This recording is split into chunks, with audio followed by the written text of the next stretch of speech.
I want to talk about the importance of natural disturbances and forestry's typical response to them.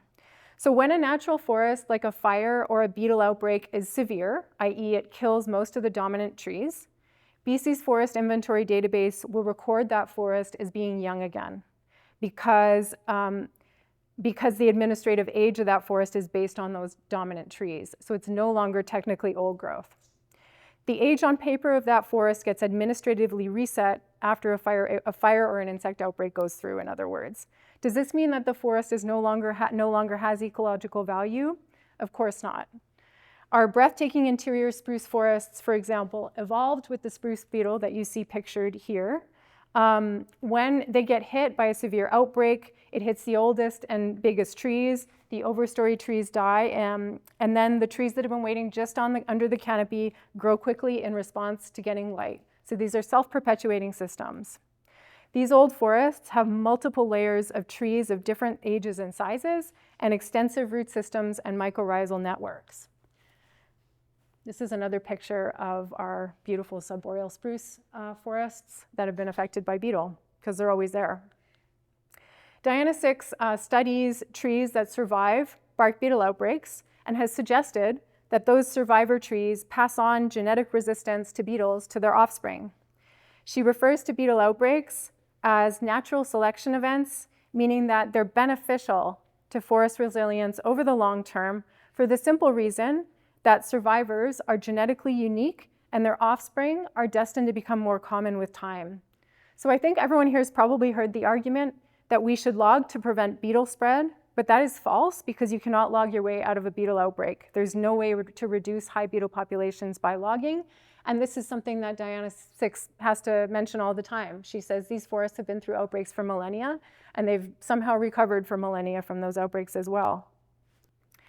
This is a BC government press release from this spring where a spokesperson from the Council of Forest Industries, which represents all the major licensees in BC, said that logging forests after wildfire somehow helps restore areas for wildlife. This is total garbage, and if you don't believe me, watch the recording of a webinar we hosted a few years ago on post-disturbance logging in natural forests by 3 respected forest scientists and a traditional knowledge holder. Last year, the BC government canceled land designations designed to protect wildlife habitat in the Skeena region.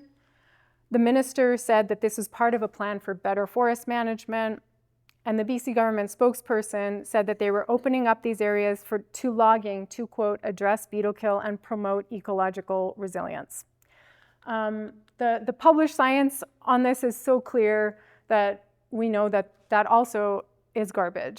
Logging natural forests reduces ecological resilience.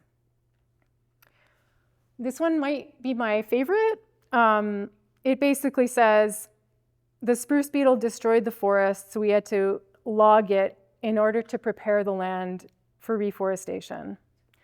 Again, we know that spruce beetle forests recover on their own. They reforest themselves.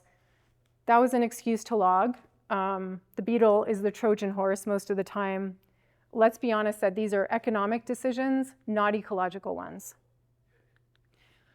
The messaging, though, is relentless, and once you notice it, you see it coming from all corners of the industrial forestry machine. So we see primary forests being referred to with these terms in order to diminish their value and reduce public resistance to logging them. So they're characterized, this is a forest on the Goat River area. It was affected by a defoliation about 30 years ago, western hemlock looper, which is a normal part of this ecosystem. Government, industry, even some academics refer to forests like this as waste, residuals, unhealthy, low value, low quality, damaged, disease, fire prone. These are terms that are often used to sort of reduce how the public sees a forest in order to increase social license for destroying them.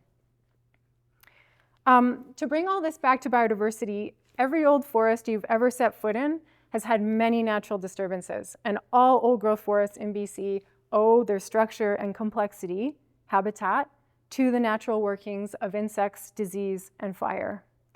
These guys say that diversity in plants and animals is related to having diversity of natural forest ages and structures, and those things emerge from the accumulation of natural disturbances of various kinds, intensities, and sizes on the landscape. So in other words, if we want biodiversity, we have to protect nature's processes. To have proper old-growth forest, you need to protect the system that creates it.